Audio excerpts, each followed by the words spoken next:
Hello and welcome back to Forza Motorsport 2023 with some more Forza lightning laps around Virginia International Raceway. I have 1 warm-up lap and 5 flying laps to set the best possible time in a completely bone stock car used on Car and Driver's Lightning Lap leaderboard. And we start out with a new car to Forza, at least the next generation console Forza. We haven't seen this since what, Forza 3, maybe Forza 4?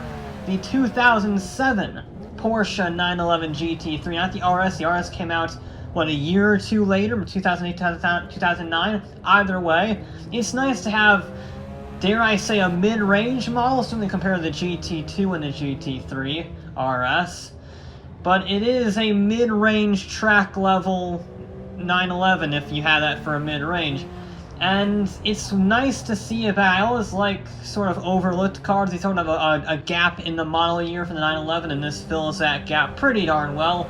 I think it's a severely underrated car, mainly because better versions came out later, but that doesn't detract from the quality of this one. What does detract from the quality is the handling. Now, I know in real life Porsches are pretty good to drive, but certainly in Forza, and to a lesser extent in real life, this one tends to get a lot of understeer. Yeah, they hadn't quite figured out the suspension yet, and Forza isn't very good at rear-engine vehicles, so combine those two things, and this just wants to lift the front end up whenever you accelerate or go around a corner, which makes it very difficult to take a corner when you take all of the load off of the front tires. So that's a problem. When you do have load on those front tires, it is very grippy. And it's very nice to drive, but you need to be very patient with the throttle. That is its big thing. Handling, great. Braking, great.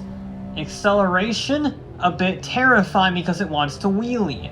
Not ideal at all, and that really does hamper the speed that this vehicle can carry because you want to be super aggressive through these corners, carrying as much speed as possible. And you can see some of the downhill sections where that weight transfer is not so much of a problem.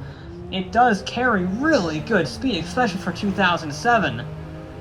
But again, it loses a lot of time on any acceleration zone, not to mention this section up here, where it is uphill accelerating with a corner, which is the worst case scenario for a Porsche like this. Modern Porsches don't have this problem because they figured out the suspension and how to deal with it. They hadn't quite figured out. They were close, they were pretty darn close, but it was still 90% of the way there, and that 90% causes no end of problems in motorsports, or really in any Forza game, to be honest. And unfortunately, although I quite like this car, I'm very happy it's in motorsport once again, it's not quick. It's not quick at all. It sounds great as you go around the final never-ending corner run in the line, but although it is across the line, it's not going to be a particularly fast time. Although it is a very, very good noise. We're sticking with the German theme. We're going to BMW this time, though, so no Volkswagen involvement at all. With the new-ish M2 competition. Now, this was in the car pass, and I'm kind of frustrated by it, because you already have the M2 in this game, and I love it to death. This is the competition version. We have the competition bodywork on the normal M2 as a optional part you can add on. So why is this in the game?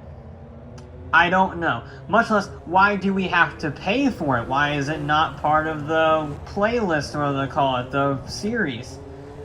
Another brilliant question that has no answer, but it's in the game, and it was actually run on Car and Driver's leaderboard, so I figured I might as well make the most of the thing, even though I really dislike paying for a relatively average BMW M2, and it doesn't bring a whole lot new to the table compared to the already brilliant base model M2, and it is a lot more expensive. And considering this cost me actual money, yes, I'm going to rant on it as much as I please during this lap. Okay? Alright.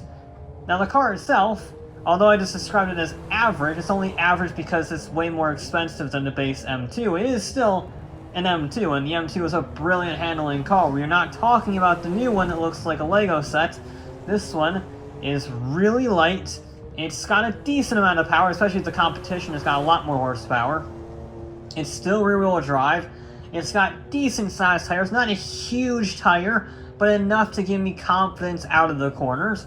And it's just a lovely sports car. It's like the M3 of days gone by. It's a brilliant machine. It's what the new M2 should have been.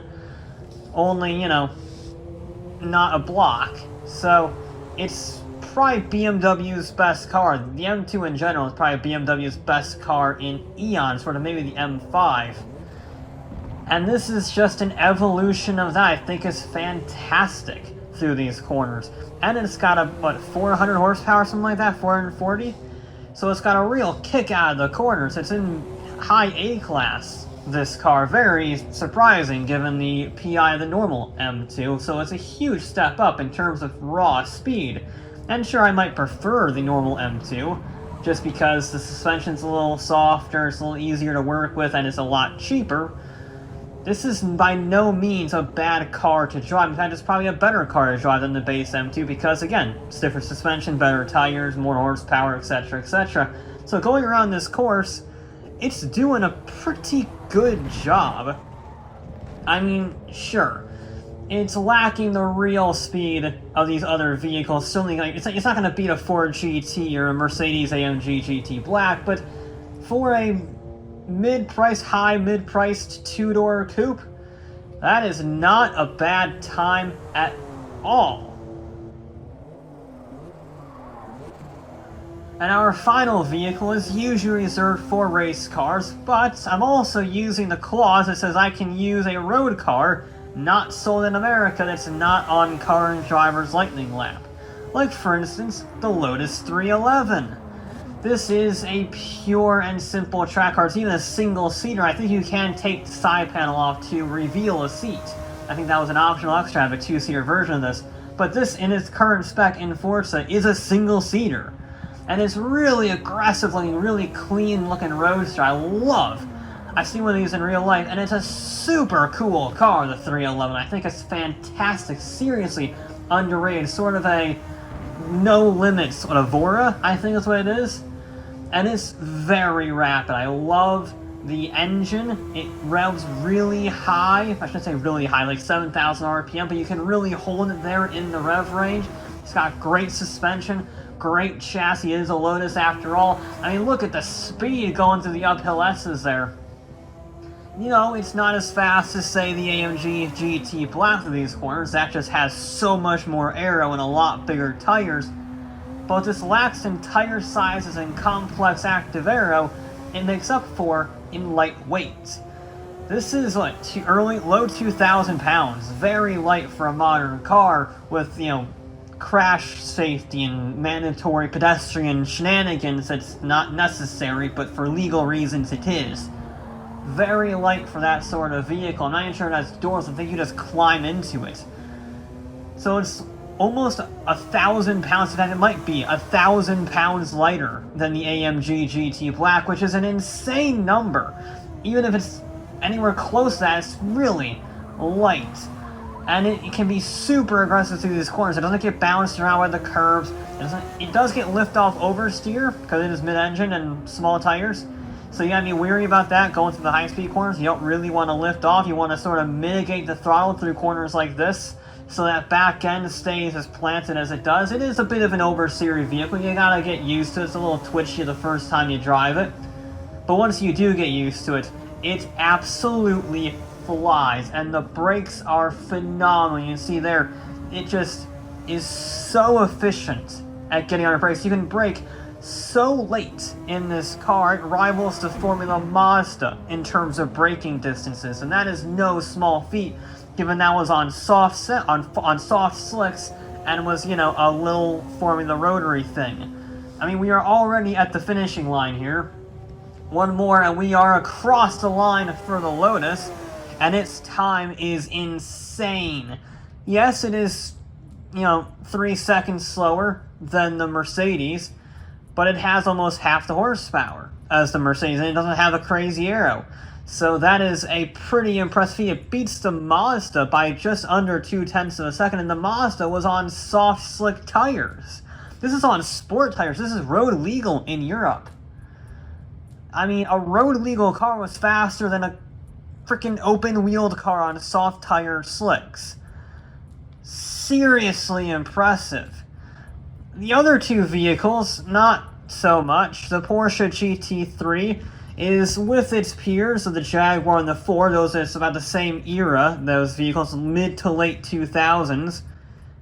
But it doesn't have the pace. It is a second off of the GT, and the problem is it can't make the corners. It can't accelerate out of the corners as efficiently as it should be able to, because it lifts off the ground too much. It wants to wheelie, and that just means I can't carry the exit corner speed. So that's its problem there. The M2, though, is just a bit slow. I don't know if I just didn't mesh with the car well enough, like it just didn't suit me, or if it really is that unimpressive, but it was slower than the Charger. Yeah, I know the Charger has 300 horsepower more near enough, but it's the Charger.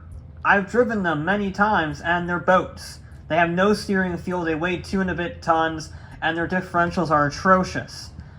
And it beat the BMW. Not by much, half a second, but that's half a second. And it just didn't have the pace. It was sort of like 7, 8 tenths everywhere. Which means it is the second slowest car on our leaderboard so far. It's interesting we have the second fastest car on the leaderboard, the Lotus 311. It's interesting we have the second fastest car on the leaderboard, the Lotus 311, and the second slowest car on the leaderboard, the BMW M2 Competition. Very interesting. That means absolutely nothing, and is purely correlation, does not always equal causation, but interesting little tidbit. But that'll be it for this episode of Forza Motorsport, and I'll be back with more